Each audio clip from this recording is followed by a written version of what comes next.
On the porch with my suitcase in one hand, my raincoat clinging to my arms, soaked through at the shoulders. The porch light had already gone off. Kurt must have turned it off when he slammed the door.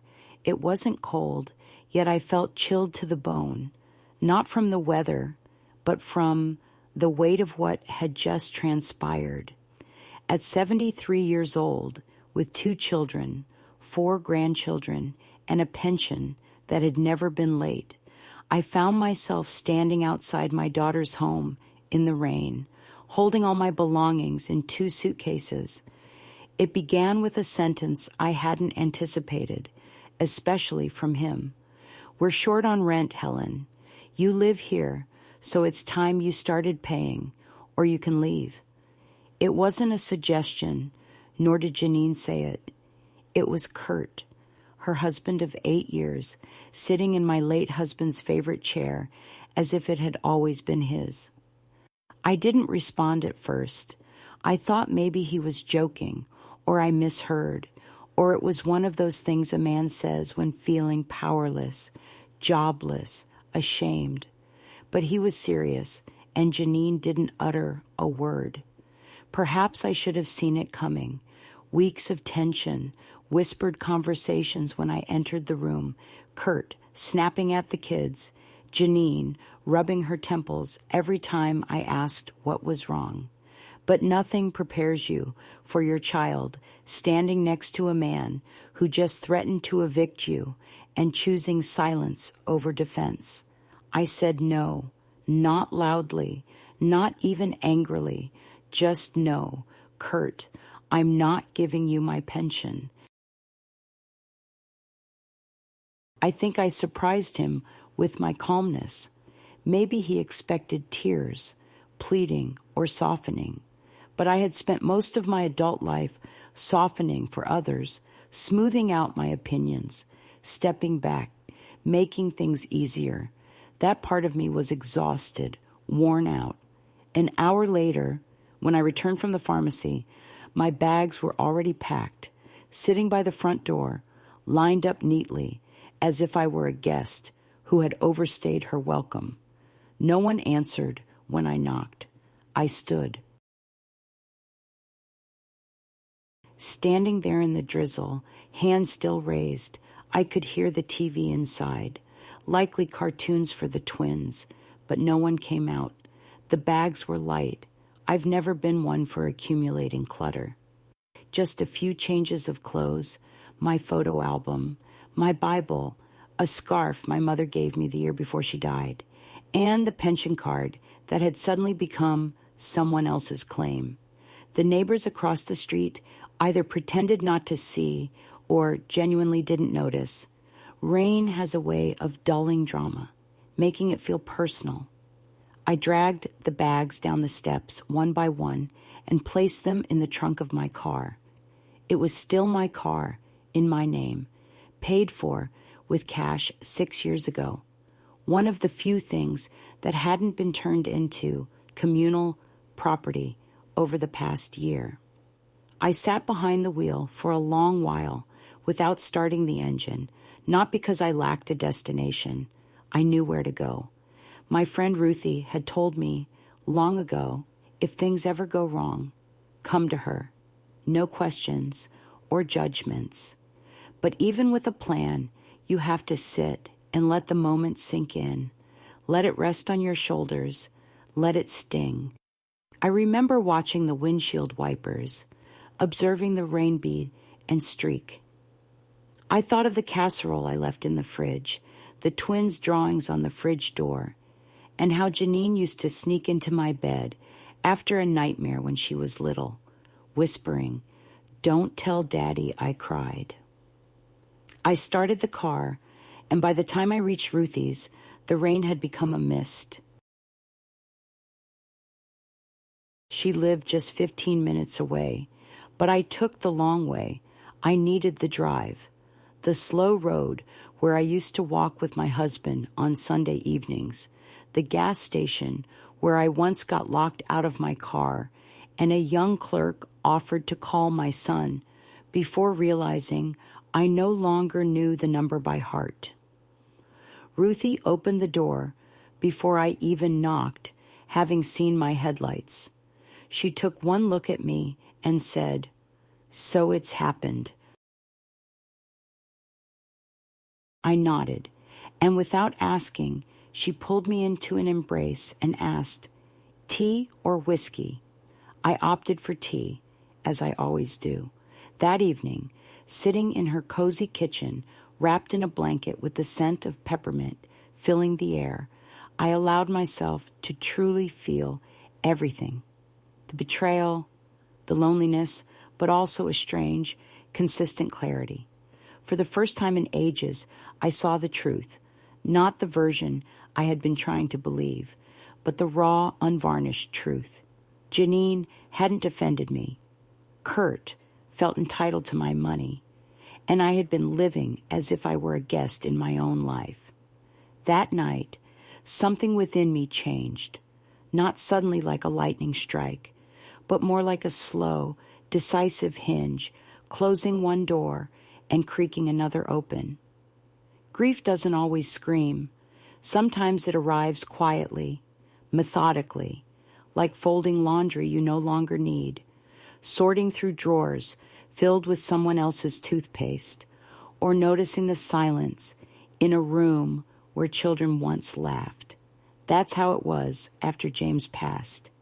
He died on a Tuesday morning, just before breakfast, his heart stopping just like that. One moment, he was at the table reading the sports page, and the next, he was gone. I remember the spoon clinking in his coffee mug, his hand twitching as if his body couldn't quite process what was happening. And I remember the sound I made, not a cry or scream, but a long exhale that seemed endless. I was 59 then. We had been married 38 years, with 2 kids, 1 mortgage, 1 pension, a modest life, and countless inside jokes. Only we understood. Janine was already married when her first divorce happened, quickly and without much ceremony. She arrived at my door with a duffel bag and 2-year-old Chloe, asking if she could stay for a week or 2. I replied, "Of course." We cleared out the guest room, expecting a short stay, but it stretched into 3 months. I didn't mind. I enjoyed hearing footsteps in the house again. I adored Chloe, with her bright eyes, crooked little teeth, and the way she clung to my knees when tired. She reminded me of Janine as a child when I could still comfort her. Janine got back on her feet, found a job at a design firm, and began dating someone new. I babysat when she needed, cooked when she was exhausted, and stayed up late, ironing her clothes for early meetings. I convinced myself it was temporary, just a phase. Then came Kurt, a charming man, the type who remembers birthdays and brings supermarket flowers, who compliments your roast chicken, even if it's dry. He made Janine laugh, which felt like a blessing after all she had endured. So, I overlooked the little things, how he changed the subject when conversations got serious, never offered to clear the table, and once asked, while pouring himself a drink, "So how much is your house worth these days, Helen?" I told myself I was overreacting, searching for flaws, because I feared losing my daughter to someone else's influence. But age brings a sense of intuition, an ability to sense when someone watches you with calculation, not care. Still, I said nothing, smiled, and handed Chloe to him without hesitation when he offered to take her to the park. I thanked him when he fixed the dripping faucet, though James had done it better. When they moved into a larger place and asked if I'd sell the old house to help with the down payment, I agreed, not because I trusted Kurt, but because I trusted Janine, or wanted to. The new house was bright, open, modern, with too many white surfaces for my taste. They insisted I keep a key because your family, Janine said. At first, I visited occasionally, then weekly, until the visits stretched into longer stays, eventually becoming full weeks when Janine, "The kids love having you here," she mentioned, after I stumbled on the back steps of my rented place and tore a ligament in my ankle. The invitation came quickly. "Why don't you move in with us for a while? You shouldn't be alone with that leg. It's not safe." I hesitated. I had a life, limited as it was, with my own space and rhythm. But Janine was persistent, and I wanted to believe she meant it. I moved into the upstairs bedroom, the one with the sloped ceiling and a view of the neighbor's pool. Initially, it felt temporary, just a few weeks until my leg healed, then a few more weeks. Somehow, my mail began arriving at their address, and my pension was redirected to their joint account for simplicity. My belongings were gradually boxed up and stored in the garage to make space for the kids. I didn't complain, not even when Kurt joked at dinner, "You should pay rent, Helen. You eat more than all of us combined." I laughed because it felt safer than asking if he was serious. Janine worked long hours, while Kurt worked less, having had jobs in real estate, then an online venture, then nothing for a while. He spent his days half watching sports and half scrolling on his phone. The kids loved him. He was fun and spontaneous, the opposite of me, making me feel more invisible. When Chloe turned 11, she stopped knocking on my door at night. When Danny started school, he barely noticed if I packed his lunch. I convinced myself this was how it should be. Grandmothers were meant to fade into the background, offer wisdom when asked, and step aside when not. But I wasn't ready to be wallpaper, and I hadn't spent 30 years saving pennies and coffee cans to be told I owed rent on a house I didn't own. I hadn't supported my daughter through divorce and childbirth just to be cast aside like an old lamp. In hindsight, I see how gradual it all was. 1,000 little surrenders, 1,000 tiny shifts, until the moment that changed everything. "We're short on rent. Give us your pension or leave." And I said no. Oh, why? It wasn't the first time Kurt had mentioned money, but it was the first instance he made me feel like a burden, like an unpaid bill. The months leading to that point had been marked by a kind of erosion that's easy to overlook. Erosion isn't always obvious. It's a crack in the wall, a missing cup from the cupboard, a prolonged sigh from someone across the table, but eventually something gives way. After moving in, things were calm initially. Janine made space for me in the kitchen drawers, and the children left notes on my pillow. "Love you, Grandma," written in bold marker. Kurt was courteous, even amiable, joking about 3 adults under one roof, but he was smiling when he said it at first. Then his job ended. Initially, it was temporary, due to company changes. Then it became freelance, then consulting, and finally, nothing. He spent his days at home, always in the living room, always with a drink too early in the day, and the atmosphere in the house changed with him. Janine took on more hours, started snapping at the kids and me. I offered to help more, handle dinner, pick up the kids from school, even do Kurt's laundry when the hamper overflowed. I thought I was lending support, helping the family, but that's the thing about support. When it becomes invisible, it stops being appreciated. I began to notice how Kurt looked at me when I entered the room, not with resentment, but with something sharper, a calculation, as if he was measuring me against some invisible debt ledger, as if he was keeping score. The first clue came when I overheard him on the phone, pacing in the kitchen, unaware I was nearby. She gets a pension. Of course she does. Full state benefits. She doesn't even pay rent. That last part lingered. The way he said it made it sound like I was freeloading. I mentioned it gently to Janine later while we were folding laundry. Kurt seems a little tense lately. She didn't meet my gaze, just continued folding. We were all on edge. Mom, it's been a tough year, I mentioned. If there's anything I can do, you're already helping. She interjected, a bit too swiftly. Don't worry about Kurt. He just handles stress poorly.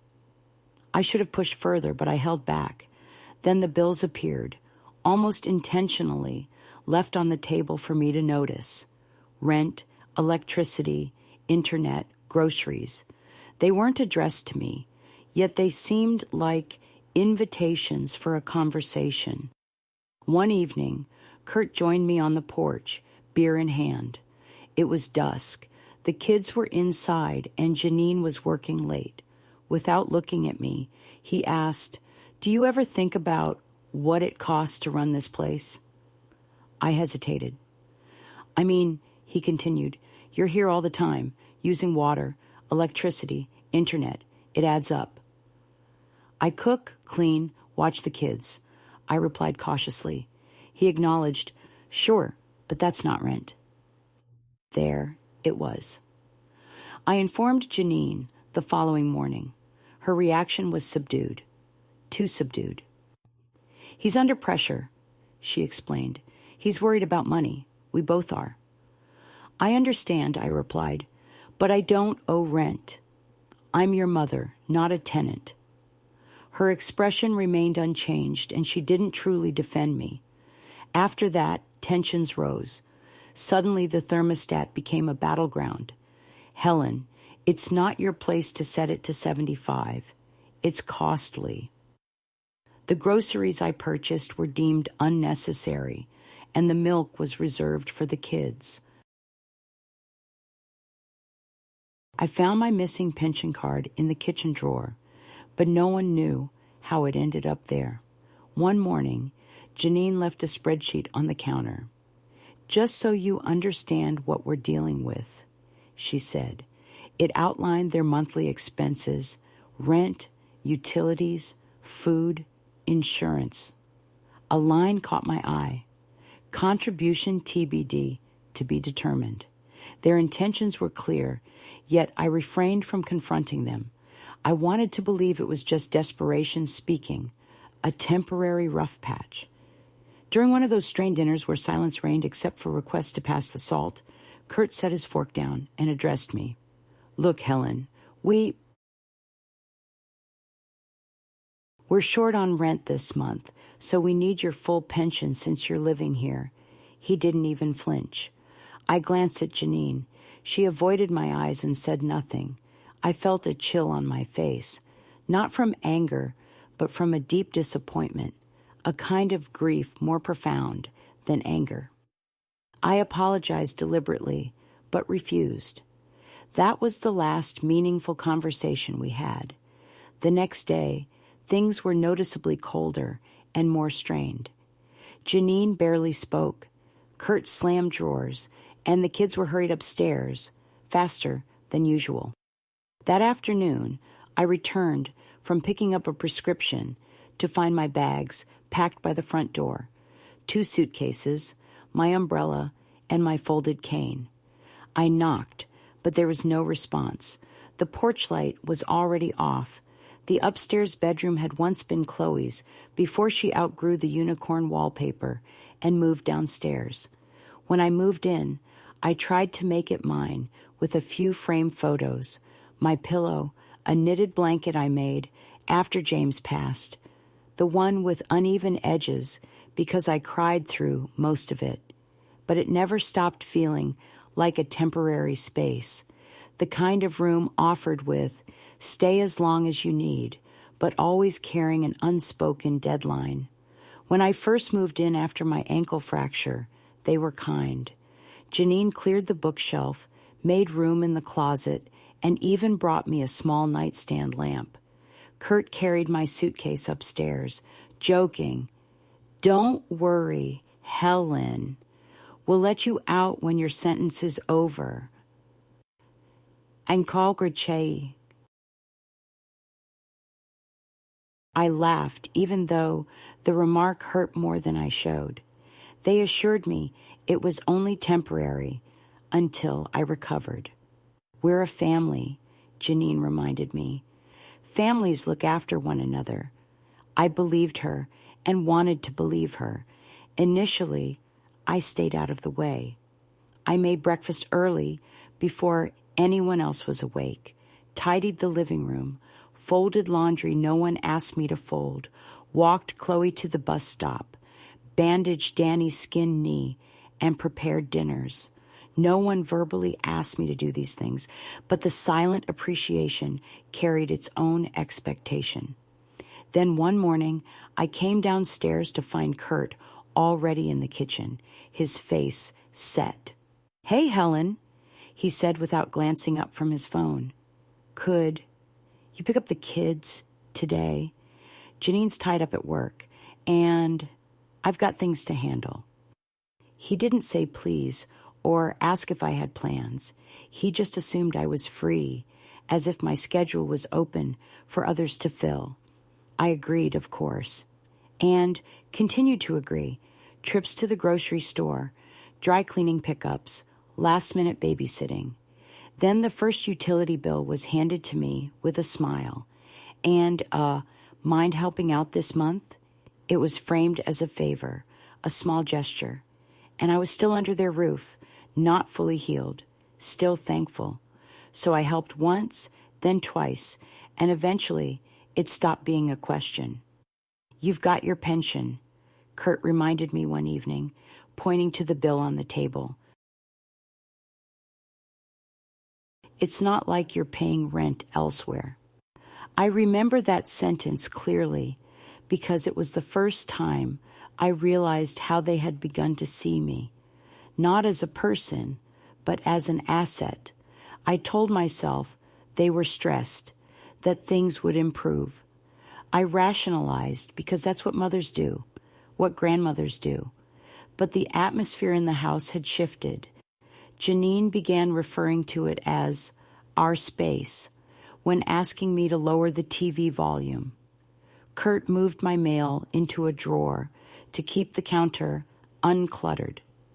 Danny told me one afternoon, with the bluntness only children possess, "Mom said you were just visiting for a while."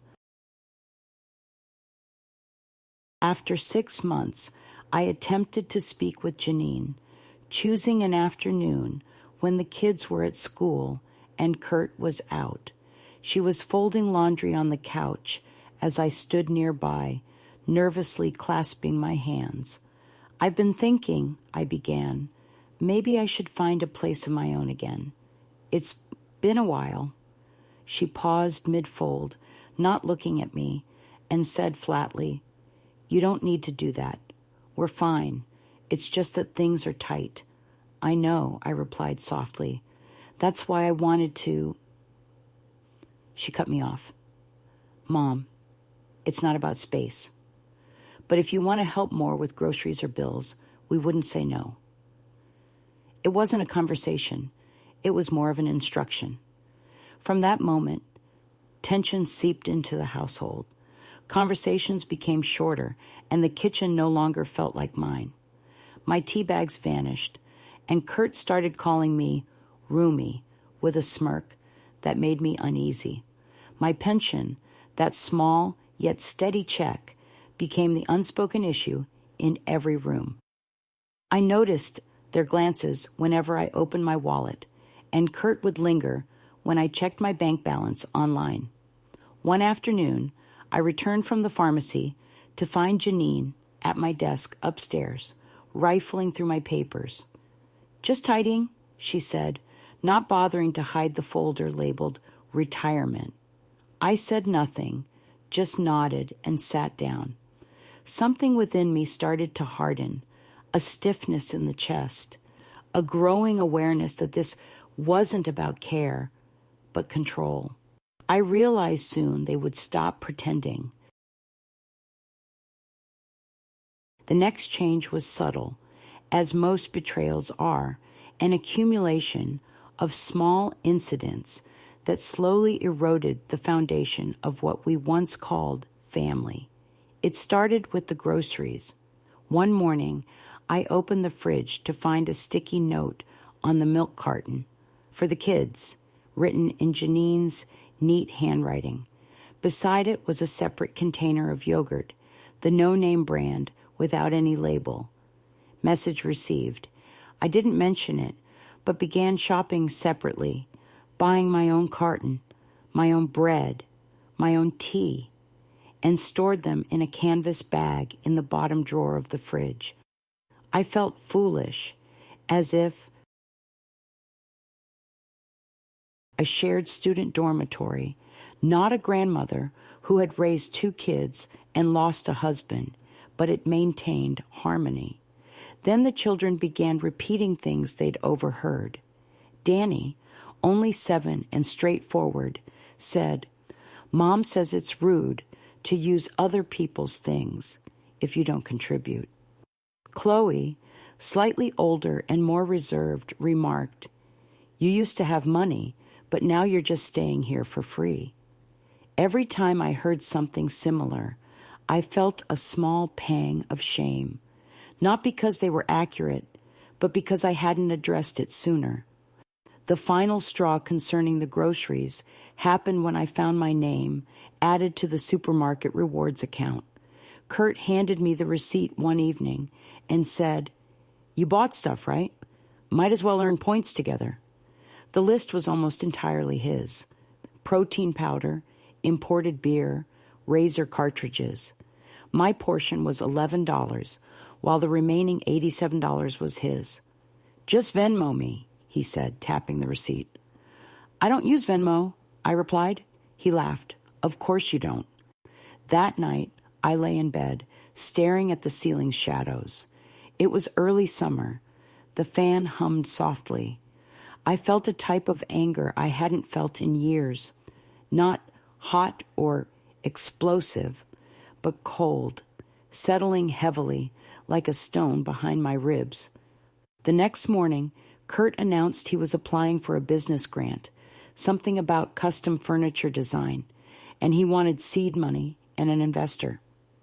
"You could help," he mentioned over breakfast, as if it were the most natural thing. "I could," I replied noncommittally.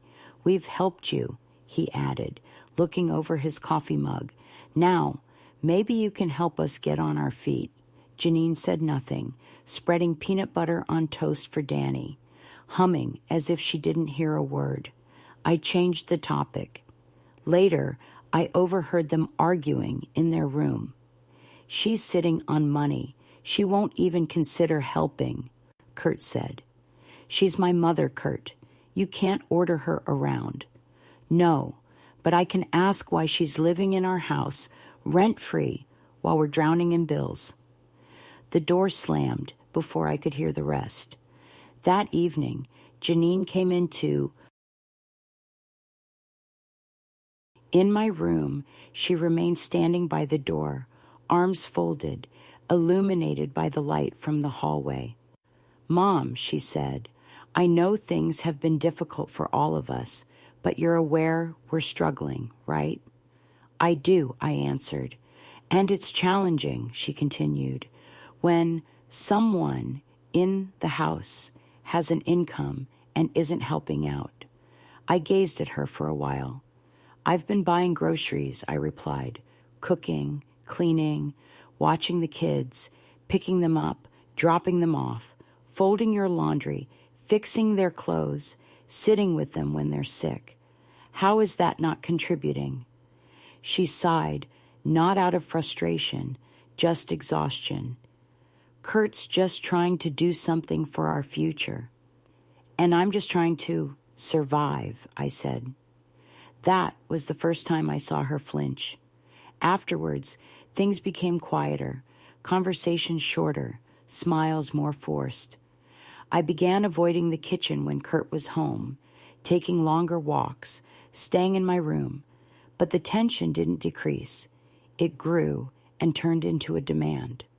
One night, after the kids were asleep, Kurt called for a family meeting.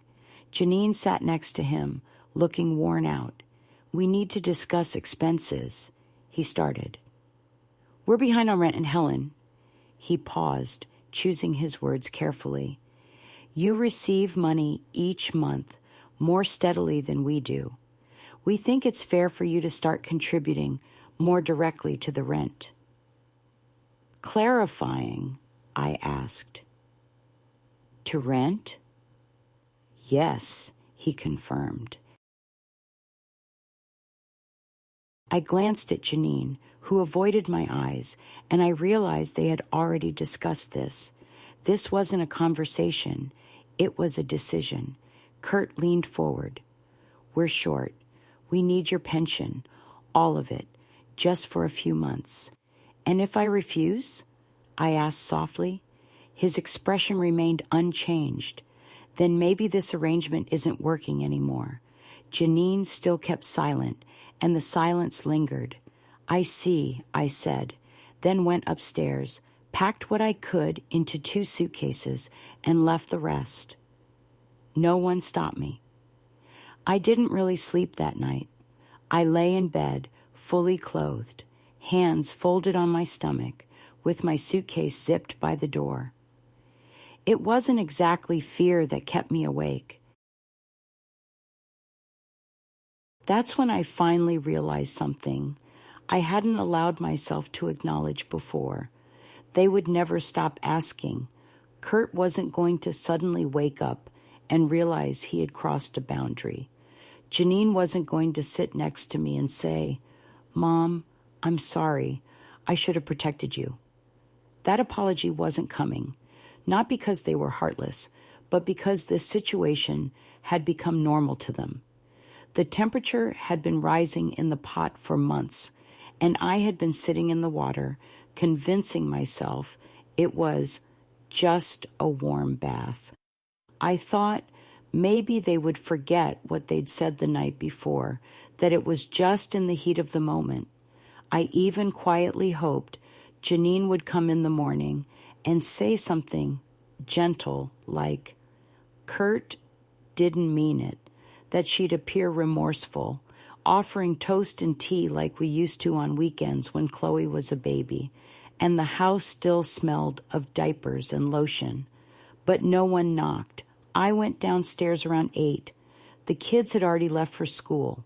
Kurt was on the couch, phone in hand, legs sprawled out like a man on holiday. Janine stood at the kitchen sink, gazing out the window as if the sky held an answer. "Morning," I said. Kurt grunted, and Janine didn't respond. I made tea and sat at the small table in the kitchen corner, waiting. If they were going to repeat the ultimatum, I wanted to hear it in the light of day. Kurt spoke first. "So," he said, still focused on his phone. "So," I echoed. "Are you going to help or not?" He looked up then, like you look at a bank teller who's taking too long, not hostile, just impatient. I sipped my tea. "No," I said. Janine turned from the window, meeting my eyes this time. They were tired and something else, perhaps wounded or embarrassed. Kurt sat up straighter. "You serious?" "Yes." "Why?" he asked, as if the question was ludicrous, as if he truly couldn't understand someone choosing not to hand over their income to support his failures. "I've helped plenty," I said. "For years, I paid for Chloe's daycare when you were between jobs. I bought the car you drive. I co-signed the lease on this house. I've been here daily since my fall, cooking, cleaning, and watching your children. That's enough, he scoffed. You're acting like a saint. No, I replied softly. I'm acting like someone who understands the difference between help and exploitation. Janine stepped forward, her voice low. Mom, please don't turn this into a fight.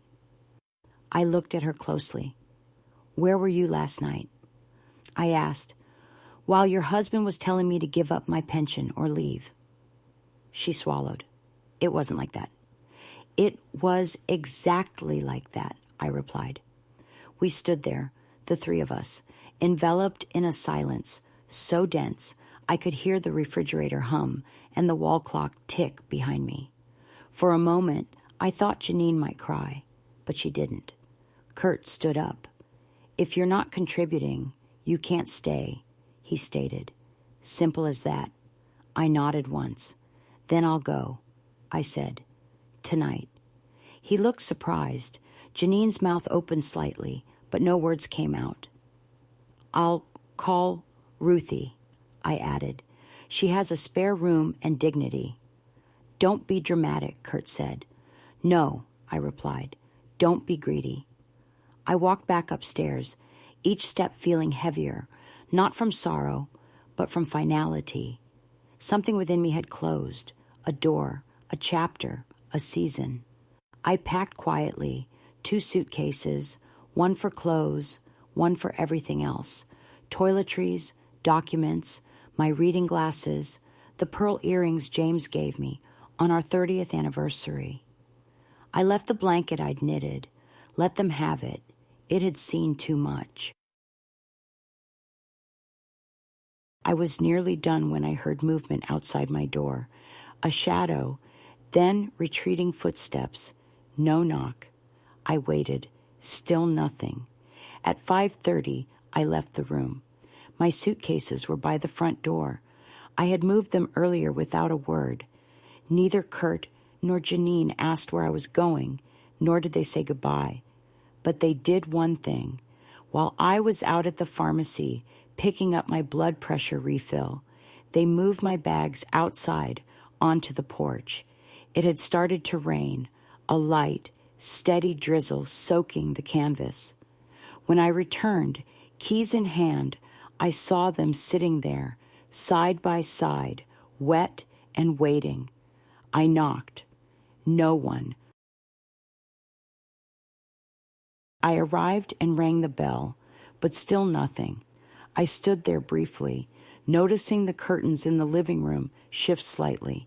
Someone was there, watching me, yet they remained still. So I grabbed the suitcases, one in each hand, and slowly descended the porch steps. My shoulder ached and my wrist throbbed, but I didn't rush. I loaded them into my car's trunk, cleaned my glasses, and glanced back, just once, at the house where my grandchildren slept, where my daughter once asked me to stay forever, and where my son-in-law dismissed me with a shrug. Then I got into the car and drove away. It's odd what crosses your mind when everything collapses, like how heavy a suitcase feels after just a few steps, how rain penetrates fabric more quickly than you'd think, or how a porch you used to clean every Saturday morning can suddenly seem unfamiliar, like someone else's doorstep, like a hotel you've been abruptly checked out of. I didn't cry during the drive to Ruthie's, not on that short trip. My focus was on the road, hands gripping the wheel tightly, knuckles white. I told myself, just 1 mile, get through 1 mile, and then another. When I arrived, her porch light was on, and she must have been expecting me. She opened the door, and without saying anything at first, she just extended her arms, and that's when I finally let myself feel it, the release. I didn't think she'd let it happen. I whispered into Ruthie's shoulder, thinking she might have stopped him.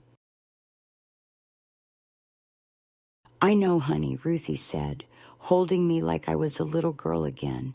I know. We didn't converse much that evening when she brought out towels from my bags, damp around the zippers. She made us both chamomile tea, the good quality kind, not the cheap supermarket version. I sipped it slowly, watching the steam swirl around my hands. It took a whole hour for me to stop shivering. I've got the spare room ready, she mentioned after a while. It's small, but the bed's firm and the heat works. It's perfect, I replied, and it truly was. It didn't have framed pictures or scented candles or anything staged, but it exuded warmth. A blanket neatly folded at the foot of the bed, a small lamp, a feeling that I was welcome to occupy the space. I sat on the edge of the bed for a long time before changing clothes. My nightgown was still damp at the hem, so I pulled on an old sweatshirt and borrowed socks from Ruthie's drawer, which had tiny stars on them. Lying in the dark, I kept thinking they really did it. Kurt had threatened it, but Janine, I didn't think she'd go along, that she'd stand silent in the living room while I stood at the door, bags in hand, shoulders wet, and let her own mother knock and be ignored. But she had, and once you know what someone is capable of, you can't unknow it. The next morning, I woke early. My body was sore, but my mind was sharper than it had been in weeks. Clarity often comes after the storm. I sat with Ruthie at the kitchen table, and while she scrambled eggs, I began listing things in my head. My pension account, the bank login I hadn't checked in weeks, the medical records kept in a folder back at Janine's, now unreachable, my will.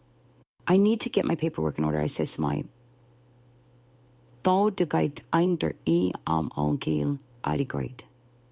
Ruthie nodded without asking questions. Whatever you need, I'll help. By noon, we had driven to my bank. I sat down with a young man named Marcus, who was polite but visibly surprised when I informed him I wanted to change all account authorizations. Everything? He asked. Yes, I answered, everything. No one should have access but me. I had forgotten how simple it could be to reclaim things. He guided me through the process. I signed each form with care, reading every line. At the end, he printed a new statement for me and asked, "Is there anything else you'd like to do today?" "Yes," I replied. "I want to set up a trust account for my granddaughter, just for her, not her parents. Chloe, 11 years old, still sweet, soft-eyed, and mine in the ways that mattered. I want it set up to protect her," I continued, ensuring her parents can't access it. Marcus nodded. "We can arrange that." After the bank, I contacted a lawyer, Frances Darrow, who had previously handled James's will. She still had an office downtown and kept her receptionist on a strict schedule. "Frances," I said when she answered, "it's Helen Whitmore. I need to update some documents." She didn't ask for reasons, just told me to come in at 10 the next day. That evening, I sat in Ruthie's spare room with a notepad, listing everything I'd paid for over the past 3 years. Janine's car, Kurt's failed landscaping business, Chloe's tablet, Danny's orthodontist, groceries, rent, Christmas gifts, and their last vacation tickets booked through my account. I listed them not out of spite, though some of it was bitter, but to see it clearly and stop pretending it was a shared life. I closed the notebook after 27 items, vowing to myself, no more silent giving, no more hoping my sacrifices would be acknowledged and returned with affection. I had given enough. Now it was time to protect what was left. Frances met me at her office door with her usual calm demeanor, neatly pressed slacks, a soft linen blouse, silver hair clipped back, unchanged since the 90s. Her eyes, behind simple wire-frame glasses, were as sharp as ever. "You look well, Helen," she said, though we both knew that wasn't entirely true. I sat across from her at the polished oak desk, the air faintly scented with printer ink and her familiar lavender lotion. "I need to make changes," I stated, "to everything." She nodded once, indicating the power of attorney had been revoked. I stated it was effective immediately and that the will would be rewritten. "I want my granddaughter Chloe to be the beneficiary, not Janine or Kurt." Frances showed no reaction, simply reaching for a pen and pulling a blank legal pad toward her. Trust structure, separate account, no access for her parents, age-restricted release. I want her to have something for when she's older and can use it wisely. She made a note. "And the house?" she asked. I hesitated. Technically, it wasn't mine anymore. I helped with the down payment, but it was in their name, a detail I accepted without objection at the time. "There's nothing I can claim there," I said, "but I want everything else out of their reach." Frances looked up. "This isn't about revenge, is it?" "No," I replied. "It's about correction." She smiled faintly. "Good." We spent the next hour sorting through forms, designations, and documents I hadn't dealt with in years. James had kept everything in excellent order, and after he passed, I maintained it more out of routine than intention. Until now, I hadn't realized that order could be wielded as a tool, or that silence had its own legal implications. Frances folded the papers into a folder with my name embossed on it. "You'll return next week to sign the final version, but the authorizations, those can be changed today." "Do it," I said.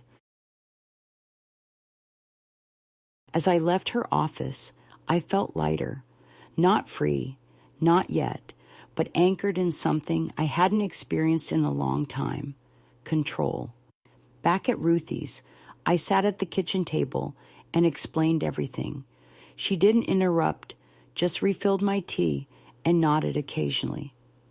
"They're going to call," I eventually said, "once they realize what's happened." Ruthie raised an eyebrow.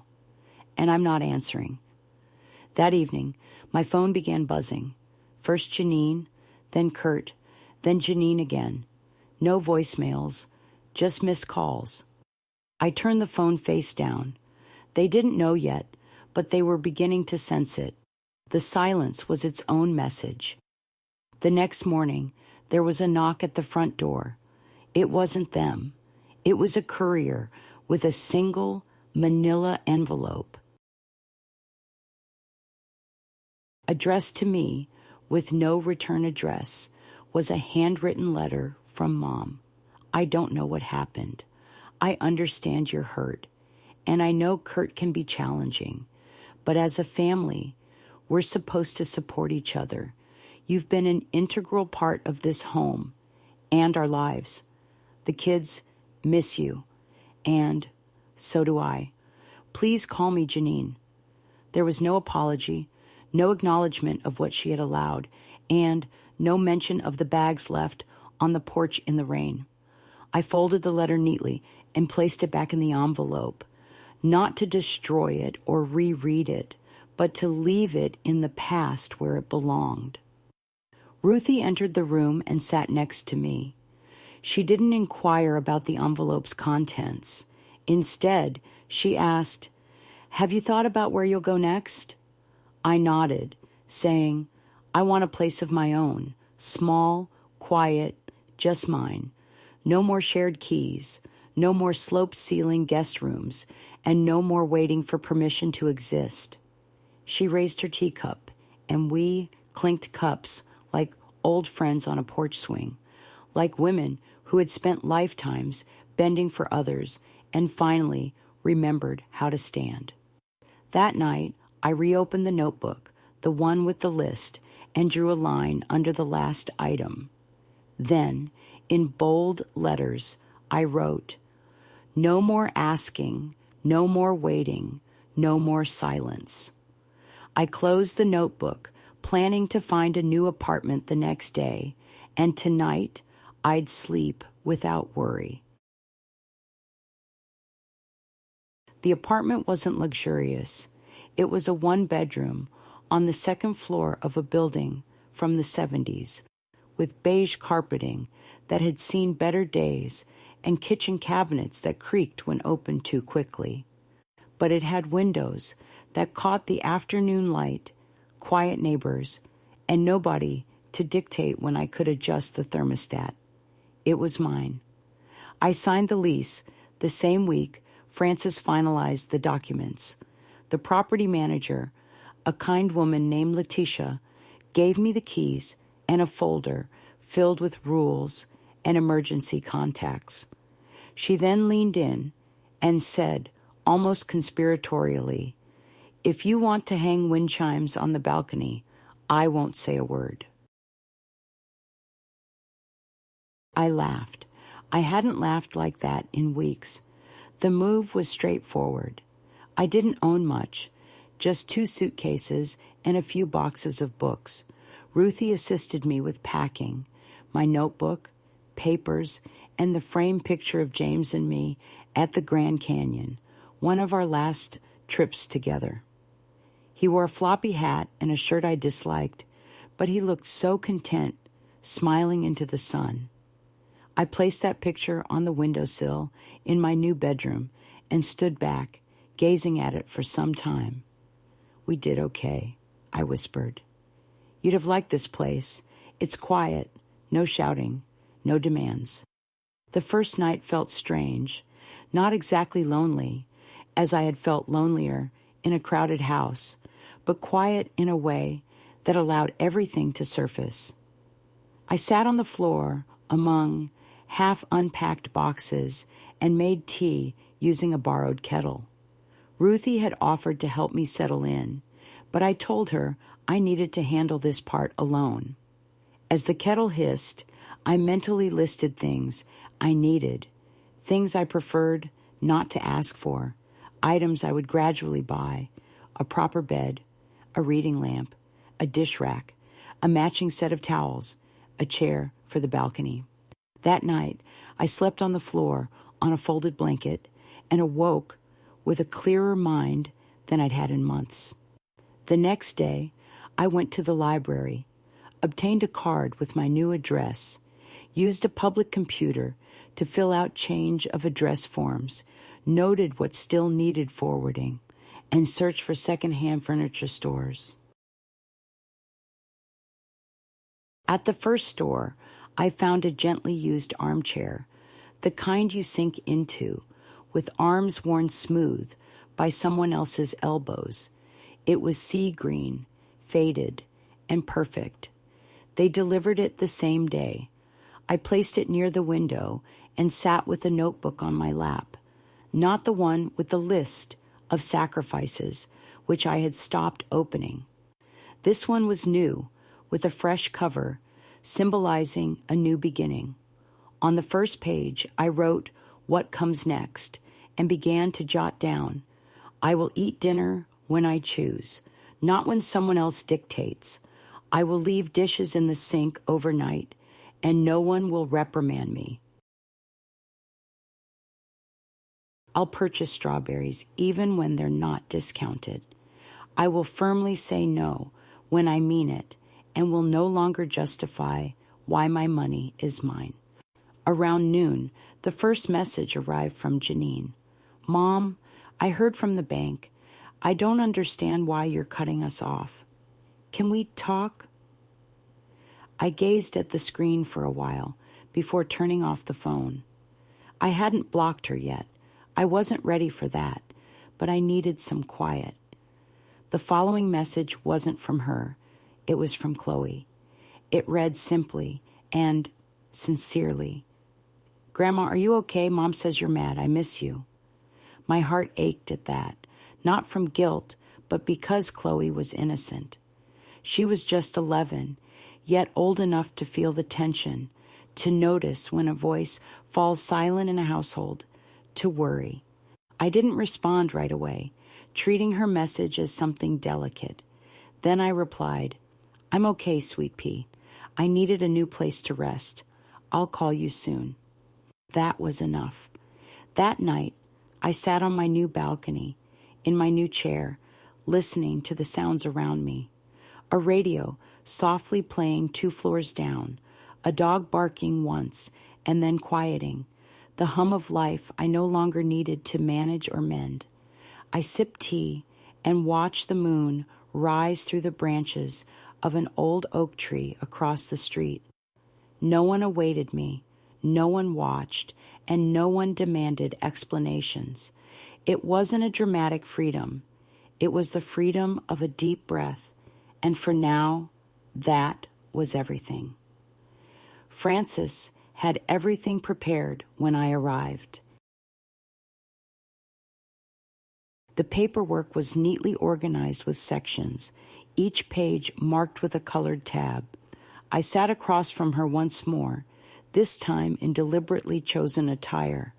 Clean lines, neutral shades, nothing borrowed, nothing apologetic. "You've had a productive week," she said, with a gentle smile. "I needed it," I replied. She guided me through each section: revocation of power of attorney, updated healthcare proxy, a completely restructured will, and a new trust account for Chloe with clear legal language, ensuring its protection from interference. She'll have access at 25.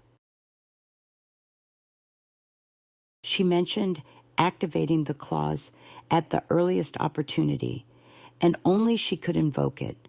No parental proxy, no loopholes. I nodded, satisfied. We moved on to financial safeguards. My pension account, now protected with new passwords and authentication layers. My name solely on the lease, utilities, and bank statements. "You've built a fresh start," Frances remarked, sliding the final signature page across the desk. I signed it without pause, and once it was done, I leaned back, letting the quiet of it all sink in. "Is that it?" I asked. "That's it," she confirmed. No one could lay claim to what was mine anymore. I felt like crying, but refrained. The relief was steady, like a door finally locking behind me for good. Afterward, I walked to the bakery nearby, bought myself a small cinnamon bun and a coffee that I didn't have to share, sat by the window, and savored the sweetness. I watched people go by, young mothers with strollers, men in shirt sleeves, having lunch on benches, a girl dancing with pink headphones on. Life moved forward, indifferent, unaware that inside a woman was celebrating her first truly independent Thursday in years. Back at the apartment, I began to find a new routine: morning tea on the balcony, a stroll around the block, phone calls with Ruthie. Sometimes there was silence. Sometimes the news played softly while I knitted. I hadn't picked up my needles since James passed, but now I craved the repetition. I started with something simple, a scarf. The yarn was a soft, pale blue. I wasn't sure who it would be for, perhaps myself. Every few days, a text from Janine would pop up. "Can we please talk? We didn't mean to hurt you. Chloe's asking questions." I didn't respond, not out of indifference, but because I wasn't ready.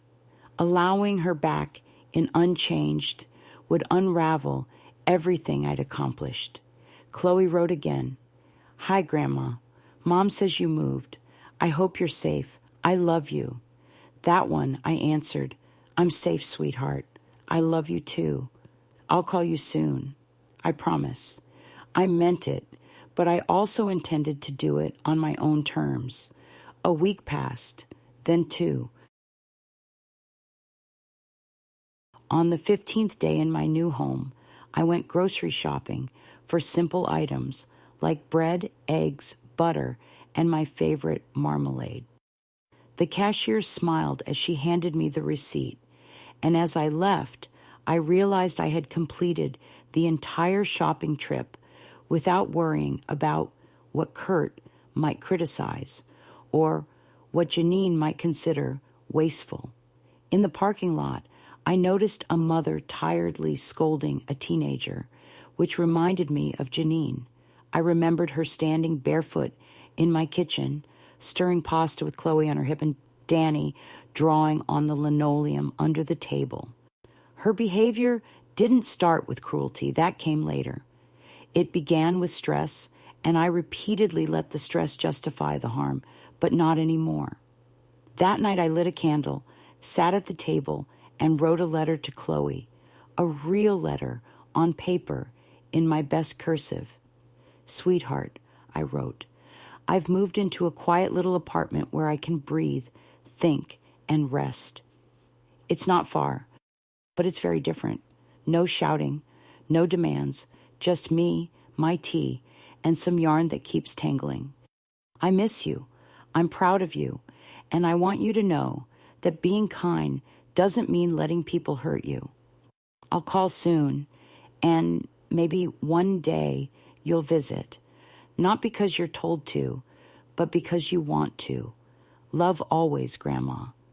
I sealed the letter, addressed it carefully, and placed it by the door to mail in the morning, which would be enough for now. On the third Sunday in my new place, I made soup. Nothing fancy, just carrots, potatoes, a little onion, and some dill. The kind of meal James used to call survival food with a wink, though he always asked for seconds. I cooked it slowly, letting the aroma fill the kitchen, drift through the hallway, and seep under the bedroom door like a warm return. While it simmered, I played an old record. The needle scratched softly, and then Etta James sang as if she knew exactly what it meant to start over at 73. I didn't quite dance, but I allowed myself to sway a bit as I folded the dish towel, my feet moving just enough. It wasn't just the soup. For me, it was the silence that captivated me, not the empty kind I experienced at Janine's place, filled with judgment and tension. This was genuine silence, gentle and comforting. Later that afternoon, Ruthie called and asked, "Want to go for a walk? I've got shortbread and a thermos of tea." "I'll be there in 20, I replied. Her street was 3 blocks away, with a slight downhill slope that made my knees ache but not rebel. I took my time. The wind was sharp, but the sun was warm. I passed 2 couples, a woman walking a corgi, and a boy on a scooter who gave me plenty of space without needing to be told. I had forgotten how polite the world could be when no one was around to judge. Ruthie had a small bench in her front yard, adorned with the cushions and a blanket, as if it were a special event. "Thought we'd celebrate your first month of freedom," she said, handing me a cup. "It's not quite a month," I said. "Close enough," she grinned. We sat there sipping and nibbling, speaking little. I told her about the scarf I was knitting, and she talked about the neighbor's son marrying a girl from Wisconsin with a laugh like a church bell. I listened, feeling good just being near someone who expected nothing from me. At one point, Ruthie turned to me and asked, "Do you miss them?" I didn't pretend not to understand. "Sometimes," I admitted. "Not the house, not the tension, but Janine and the kids." She nodded. "Of course, and sometimes," I continued, wondering if I should have spoken up sooner and not let things progress this far. She gave me a look that only old friends can give, the kind that says, "Don't you dare start blaming yourself now. You did what you had to," she reassured me. "And when it became too much, you did the right thing." I didn't respond, just sipped my tea. When I got home, I found a package by my door with no return address, just my name written in Chloe's handwriting. Crooked, uneven, yet beautiful. Inside was a drawing of a small house with a tree and a woman on the porch. She had written Grandma's house at the top with a speech bubble coming from the window. "Do you want tea?" I held the drawing for a long while before placing it on the fridge with the only magnet I had, a ceramic strawberry from a church fundraiser years ago. It held the paper securely. That night, I didn't read or knit. I just sat in the armchair by the window, looking at the drawing, letting it keep me company, letting it be enough. Sometimes enough isn't a grand event.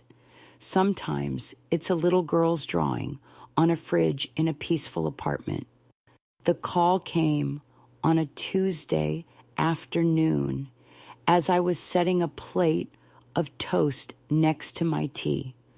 I didn't recognize the number, but something inside me knew. I let it ring twice, then 3 more times before answering. "Hello?" There was a pause. Then his voice said, "Hi, Helen. It's Kurt."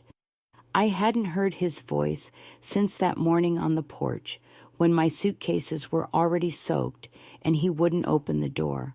My shoulders tensed, but my voice remained calm. "What do you want?"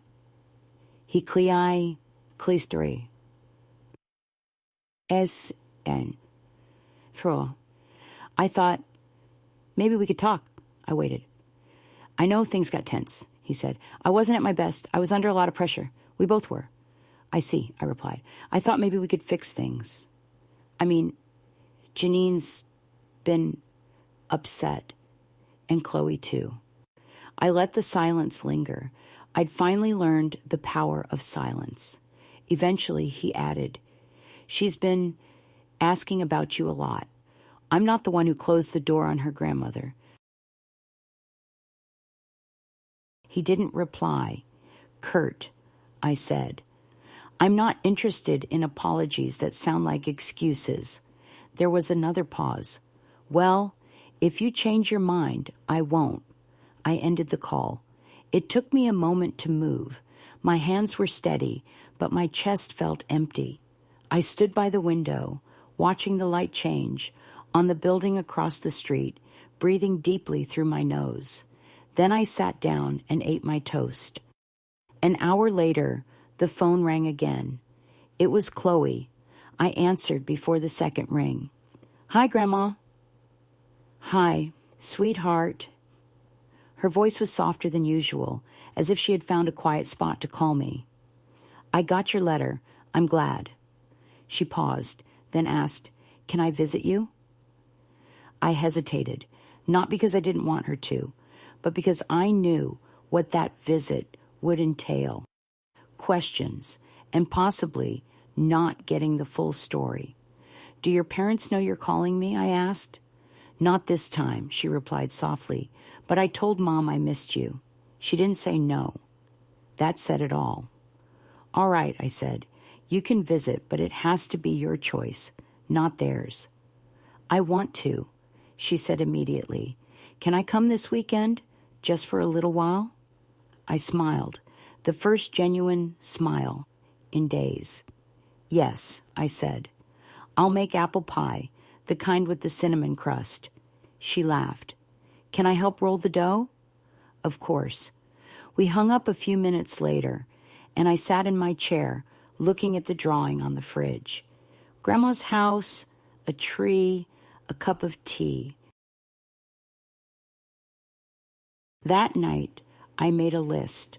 Fresh apples, brown sugar, whipping cream, vanilla, a new apron for Chloe, something with pockets. I went to bed early, the moonlight streaming through the blinds. I slept with the window slightly open, letting the cool air in, wanting the night to envelop me. Saturday would come soon, and this time, the knock on the door would be one I welcomed, the sound of love arriving by choice. On the morning of Chloe's visit, I woke before dawn, not out of anxiety, but from something gentler, perhaps anticipation, the kind that stirs you before the alarm goes off, before the kettle whistles, before... The city awakened as I changed the sheets in the spare nook where I had set up a makeshift bed, just a folded mattress, a soft blanket, and an extra pillow I purchased 2 days ago. It wasn't about the space. It was about making her feel welcome. I baked 2 crusts just in case, and by 9 a.m., the house was filled with the aroma of cinnamon and butter. I opened a window to let it waft into the morning air. Letitia, the building manager, passed by on her way to the office, smiling up at me from the sidewalk. "Someone's baking love," she called. I waved back. At 10:45, I heard light footsteps on the stairs, followed by a knock.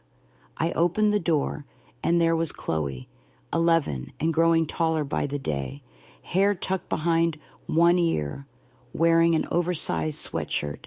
Her backpack seemed heavier than she was.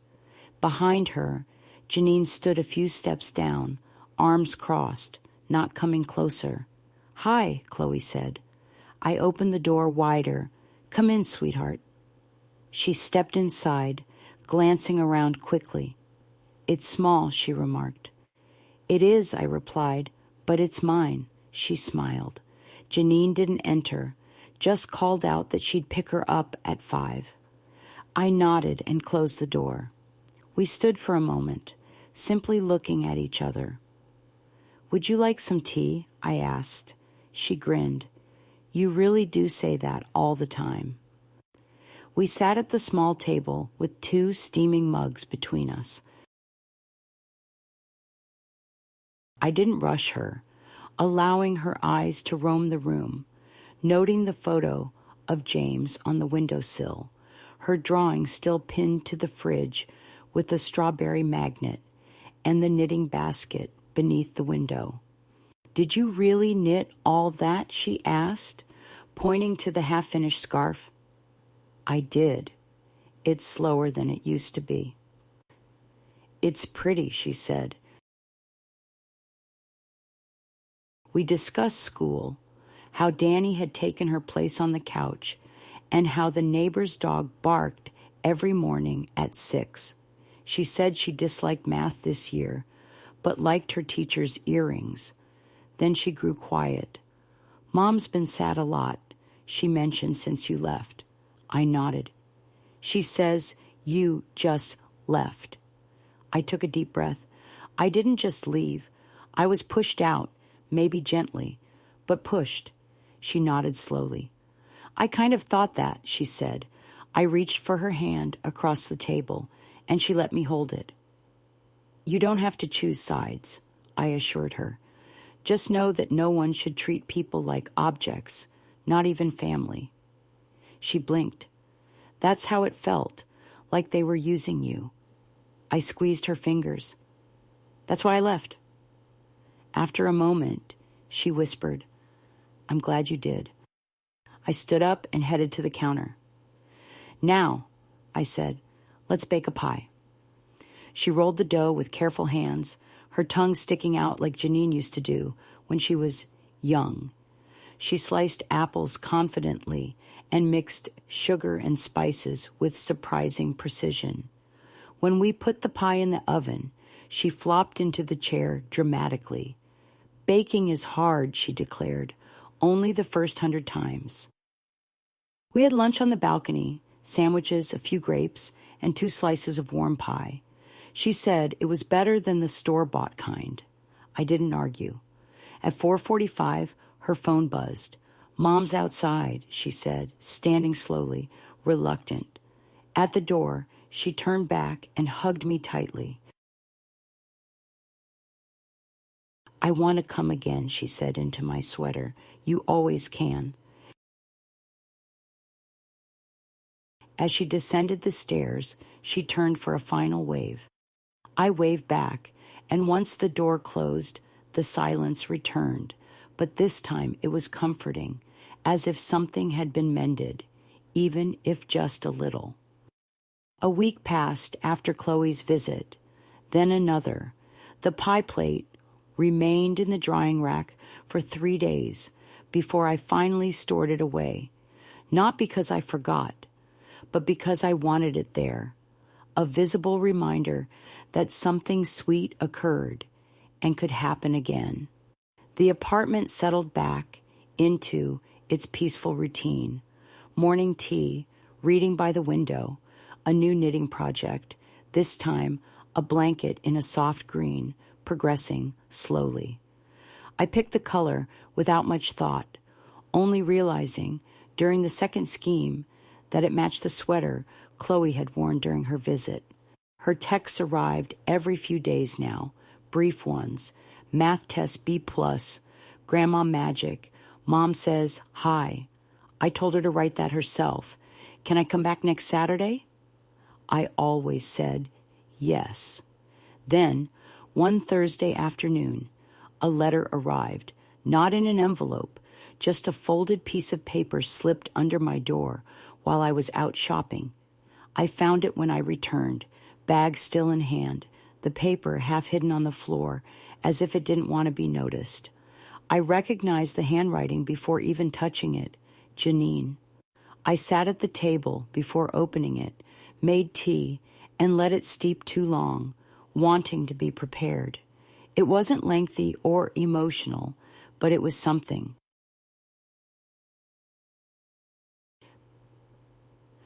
Mom, I've been thinking a lot about what happened and what I allowed to happen. I don't expect you to forgive it. I don't know if I would if I were you, but I miss you. I miss how the house felt when you were in it. The kids miss you too. Kurt says nothing, but I see it in how he doesn't touch the thermostat anymore. Chloe came home glowing after the visit. She keeps the pie recipe in her school binder. I know I didn't stop things when I should have. I know I stood by. I don't know how to fix that, but I wanted you to know I see it now. Jay. I read it once, then again. The letter didn't ask for anything, no requests, no invitations, just a statement to start with. I folded it neatly and set it beside Chloe's drawing on the fridge. It wasn't forgiveness, but it was the first genuine thing I'd heard from Janine in a while. That evening, I sat on the balcony, a blanket over my knees, and watched the sun dip behind the apartments across the street. The wind gently rustled the leaves. My tea had cooled, but I didn't care.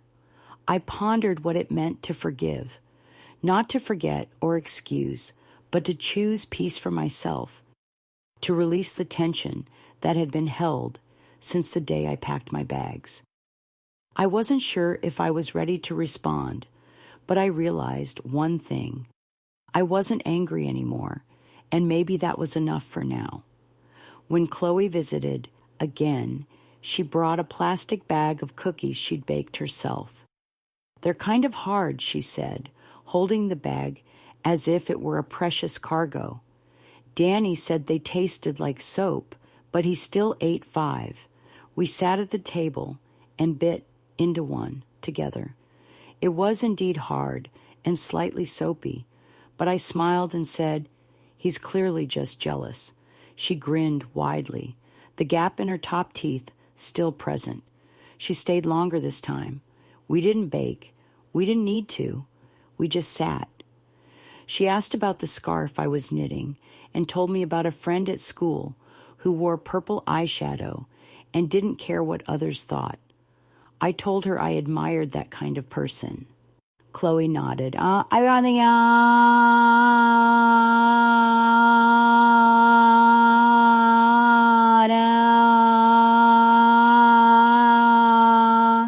sa andon wau gwigor. Omain, a nines aki mai. 29, your need cheese so. When Janine came to pick her up, she didn't linger on the stairs. She walked all the way up and stood at my door, arms folded, not defensively, but with uncertainty. I opened the door before she could knock. "Hi," she said. "Hi," I replied. She glanced inside, saw Chloe gathering her things, then looked back at me. "I meant what I wrote," she said, "and I'm sorry for everything." I nodded. "I know." She hesitated, then added, "If you ever want to come by, just to visit, the kids would like that." I said I'd consider it, meaning I wasn't making any promises, but I wasn't shutting the door either. Chloe hugged me twice at the entrance, and Janine didn't press further. They descended the stairs together, and I watched them vanish around the corner before closing the door. I leaned against it for a while, not from grief, but from a sense of calm. That evening, I dug out my old notebook filled with the long list of things I had done for them. I read each item slowly, the payments, the favors, the meals, the nights, the silence, then tore out the page, folded it repeatedly until it fit in my palm. I stood over the trash bin, dropped it in, and watched it land on an eggshell and a used tea bag. Later, I sat at the table and penned a new page. Not a list, just a single line. I am still here, and I have enough because I did. I wasn't wealthy. My knees ached on damp mornings, and I lived above a laundromat that rattled every Thursday afternoon. But I had my own space. I had Ruthie, a granddaughter who understood I deserved more, and a name that no longer carried pity. I had quiet, not emptiness or exile, just quiet. To anyone reading this, if you've ever been asked to diminish yourself for someone else's comfort, remember you owe them nothing, not your silence, not your pension, not a place at the table where you were never served. Stand up even if it's slow, even if your hands tremble, even if it's raining and your bags are soaked. Stand up, because the first step away from being used is the first step toward freedom. And freedom, I've learned, doesn't always resemble a revolution. Sometimes it's a cup of tea on your own balcony, a warm pie cooling on a borrowed rack, a girl knocking on your door out of desire, not obligation. Sometimes freedom is simply you being, and that, finally, is enough.